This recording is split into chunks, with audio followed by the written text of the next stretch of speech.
Hello everyone, welcome back to your online class. Today topic is power. ठीक है, आज हम पावर के बारे में पढ़ेंगे. पावर होती क्या है. ठीक है, जैसे कि आप सबको पता है जितनी भी तरह की पॉलिटिक्स होती है सबकी बोन मैरो कहा जाता है पावर को, रीढ़ की हड्डी.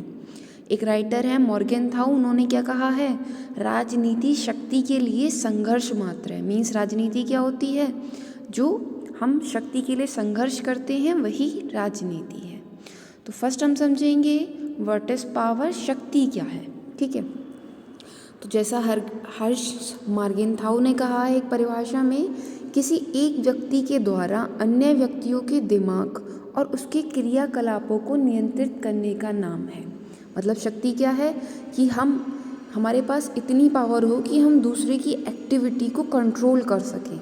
ठीक है, उसके माइंड को और उसकी एक्टिविटी को कंट्रोल कर सकें, वो हमारे कहे अनुसार अपना काम करे, तो वो क्या है, शक्ति है. ठीक है, अब इसको आगे और व्यापक शब्दों में समझे तो ये वह सामर्थ्य या क्षमता है जिसके द्वारा दूसरे के बिहेवियर को कंट्रोल किया जाता है और उससे वह सब कुछ कराया जा सकता है जो कोई व्यक्ति उससे कराना चाहता है. ठीक है, मतलब जिसके पास पावर है वो दूसरे व्यक्ति से कुछ भी करा सकता है. ठीक है, वही क्या कहलाता है, शक्ति कहलाता है.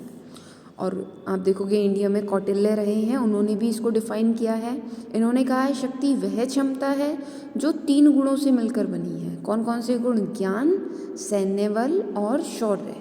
मतलब जिसके पास नॉलेज होगी और मिलिट्री पावर होगी और शौर्य होगा, उसके पास पावर होगी.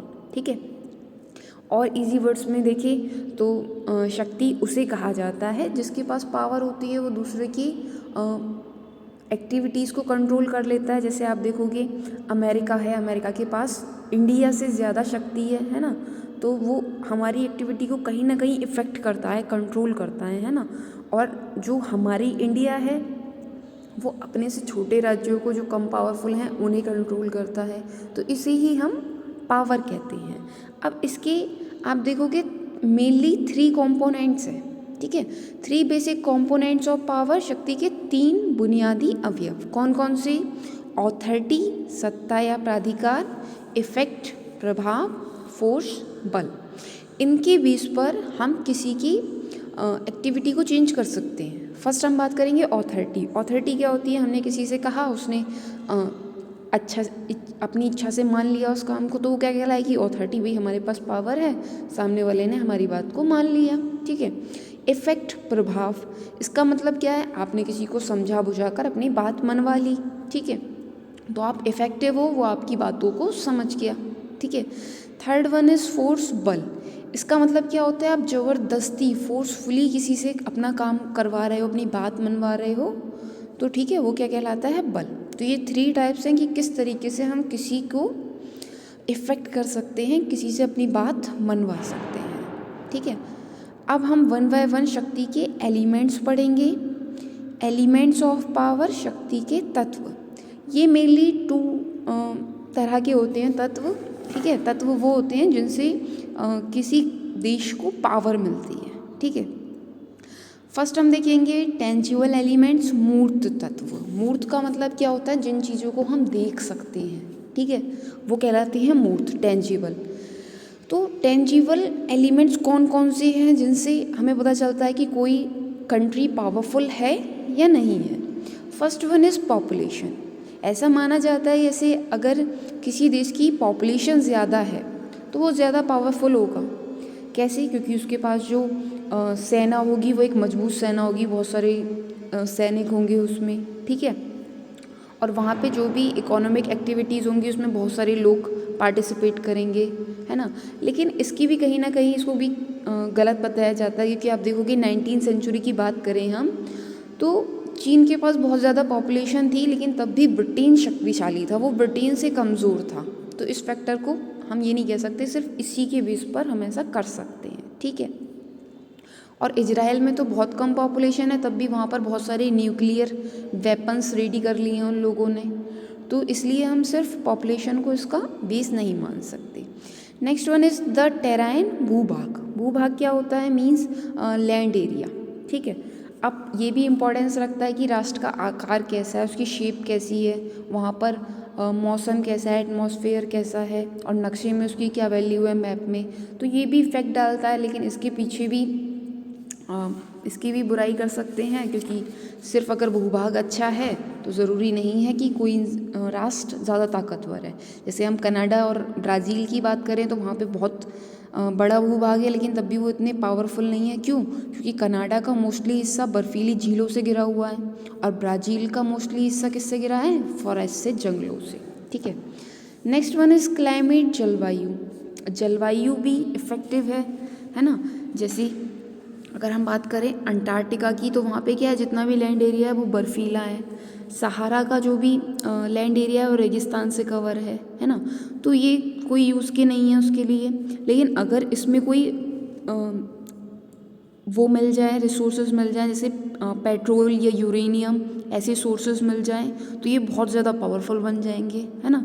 तो ये भी इफ़ेक्ट डालता है। और अगर किसी के लैंड एरिया पे बहुत ऊंचे ऊंचे पहाड़ हैं, या वो वाटर एरिया से कवर है, तो ये उसकी सिक्योरिटी में एक इम्पॉर्टेंस रखता है कि वो लोग अपने आप को सिक्योर फील करते हैं, कोई देश जल्दी से उन पर अटैक नहीं कर सकता। Okay. Next one is natural resources, प्राकृतिक संसाधन।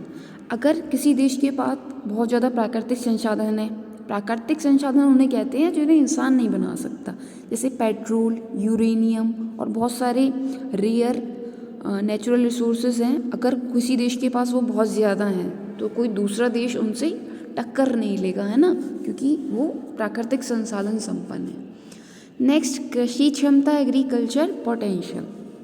ये भी एक इम्पॉर्टेंस फैक्टर है। अगर किसी की कृषि क्षमता बहुत अच्छी है किसी देश की, तो वो आर्थिक संपन्न होगा। नेक्स्ट, मिलिट्री पोटेंशियल, सैन्य क्षमता। अगर किसी देश की सैन्य क्षमता, वहाँ पे जो सैनिक हैं वो बहुत ज़्यादा हैं या बहुत ज़्यादा पावरफुल हैं, तो कोई देश उससे नहीं टकराता, वो एक शक्तिशाली देश कहलाता है ना।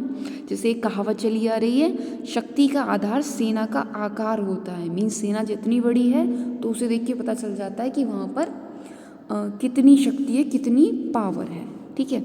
अब ये तो कुछ थे मूर्त एलिमेंट्स, है ना, जिन्हें हम देख सकते हैं, ईजिली कोई भी आइडिया लगा सकता है। लेकिन कहीं ना कहीं हम अमूर्त चीज़ों से भी इफेक्टिव होते हैं। अमूर्त मतलब इंटेंजिबल। अब इंटेंजिबल में क्या आता है, जैसे सैन्य क्षमता है, बहुत ज़्यादा सैनिक है उनके पास, लेकिन अगर उनके अंदर मनोबल नहीं है, उनका लीडरशिप अच्छे से नहीं हो रही है, तो कहीं ना कहीं वो हार जाएंगे, है ना। तो जो अमूर्त एलिमेंट्स हैं वो भी बहुत इंपॉर्टेंस रखते हैं। अब हम अमूर्त के बारे में पढ़ेंगे। ओके। इंटेंजिबल एलिमेंट्स, अमूर्त तत्व। इसमें क्या है, नेतृत्व, लीडरशिप। वैसे हम इन्हें देख नहीं सकते हैं, है ना, लेकिन ये भी बहुत इंपॉर्टेंस रखते हैं। अगर किसी देश का जो सेना है उसका नेतृत्व अच्छे से नहीं होगा, लीडरशिप अच्छे से नहीं होगी, तो वो देश अच्छे से नहीं जीत सकता, है ना। अगर उनका जो लीडर है, अगर वो उन्हें अच्छे से इंस्पायर करेगा, तो वो बड़ी से बड़ी जंग को ईजिली जीत लेंगे, है ना। अब इसको मेजर नहीं किया जा सकता, लेकिन ये बहुत इफेक्टिव है। Next one is efficiency of bureaucracy, अधिकारी तंत्र की कार्यकुशलता।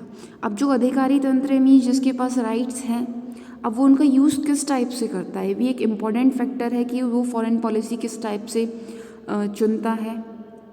Okay. Next one is form of government, सरकार का स्वरूप। मीन्स सरकार कैसी है, ये भी इम्पोर्टेंस रखता है। अगर सरकार ऐसी है जो चेंज कर सके अपने आप में, अब जो आवश्यक चेंज है टाइम टू टाइम चेंज होना ज़रूरी है। अगर कोई government time to time change नहीं कर पा रही है अपनी पॉलिसीज़ में, तो वो कहीं ना कहीं अपने देश को पीछे कर रही है। अब अगर लीडर ऐसा होगा या गवर्नमेंट इस टाइप की होगी कि वो टाइम टू टाइम खुद को चेंज कर ले, अपने डिसीजन को चेंज कर ले, और जो सिचुएशन है उसके अकॉर्डिंग अपनी पावर को बैलेंस कर ले, तो वो सबसे अच्छा होता है किसी भी गवर्नमेंट के डेवलपमेंट के लिए। ठीक है। तो फॉर्म ऑफ गवर्नमेंट भी इम्पॉर्टेंट फैक्टर है। नेक्स्ट बात करें, सोशल इंटेंसिटी, सामाजिक प्रगाढ़ता। ये भी एक अमूर्त तत्व है।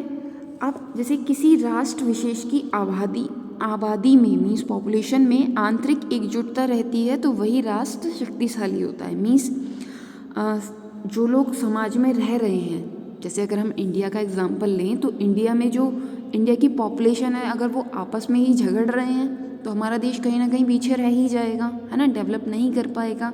अगर हम सब इंडियंस यूनिटी में रहेंगे, साथ में रहेंगे, है ना, तो ये भी एक इम्पॉर्टेंट फैक्टर है कि हमारा जो देश है वो भी क्या रहेगा, वो भी स्ट्रांग होगा, शक्तिशाली होगा। और जो टेररिस्ट एक्टिविटी हैं उसमें पार्टिसिपेट नहीं करेगा, हम उसमें नहीं फंसेंगे, और जो हमारी इनसाइड इन्फॉर्मेशन है वो बाहर लीक नहीं होगी। तो ये भी एक इम्पॉर्टेंट फैक्टर है कि इसकी वजह से जो हमारा देश है वो डेवलप्ड कर सकता है। वरना अगर आप देखोगे घर के अंदर ही अगर कलेश हो रहा है, झगड़े हो रहे हैं, है ना, तो दूसरे लोग उसका फ़ायदा बहुत ईजिली उठा सकते हैं, है ना, कोई भी अटैक कर सकता है, उसे सारी पॉलिसीज़ पता चल जाएंगी कि भाई क्या हो रहा है इनके यहाँ, है ना। तो सेम इसी तरह नेशनल लेवल पर होता है कि अगर हमारे राष्ट्र में आंतरिक अशांति है, मीन्स इंटरनल रूप से लोग खुश नहीं हैं, है ना, पीस नहीं है, शांति नहीं है यहाँ पर, तो क्या होगा, कोई दूसरी कंट्री इस चीज़ का बहुत ईजिली फ़ायदा उठा लेगी। Okay, next one is national moral, राष्ट्रीय मनोबल। अब ये बहुत इंपॉर्टेंस रखता है राष्ट्रीय मनोबल। आप देखोगे किसी भी राष्ट्र की कोई सेना है, मिलिट्री है, अगर उनमें राष्ट्रीय मनोबल नहीं है, मतलब वो रेडी नहीं है, प्रिपेयर नहीं है, उनका जो मोरल होता है वो इतना ऊंचा नहीं है, हाई नहीं है, तो वो ईजिली हार सकते हैं। ये बहुत इम्पोर्टेंस रखती है कि हमारा मनोबल कैसा है, मतलब हमारी मस्तिष्क की शक्ति कितनी है ना। अगर हम तैयार हैं, रेडी हैं किसी भी फाइट के लिए, उससे घबरा नहीं रहे हैं, हमें पता है चलो वही हारे या जीते, हमें अपना बेस्ट करना है ना, तो ये चीज़ बहुत इम्पोर्टेंस रखती है किसी भी देश की तरक्की के लिए, है ना। अगर किसी देश का राष्ट्रीय मनोबल स्ट्रांग है तो वो दुश्मन को लोहे के चने आसानी से चबा सकता है, मतलब उनको ईजिली हरा सकता है। ठीक है, तो ये कुछ अमूर्त फैक्टर थे, अमूर्त एलिमेंट, ठीक है, इंटेंजिबल एलिमेंट। अगर ये नहीं होंगे तो कोई भी देश हार सकता है। जैसे आप देखो कोई बहुत बड़ी सी सेना है लेकिन उसका मनोबल कम है ना, तो वो लोग ईजिली हार जाएंगे। तो ये भी बहुत इंपॉर्टेंस फैक्टर थे, अगर दोनों होंगे तभी कोई देश एक्चुअल में अपनी शक्ति का यूज़ कर पाएगा। Okay, thank you for watching this class.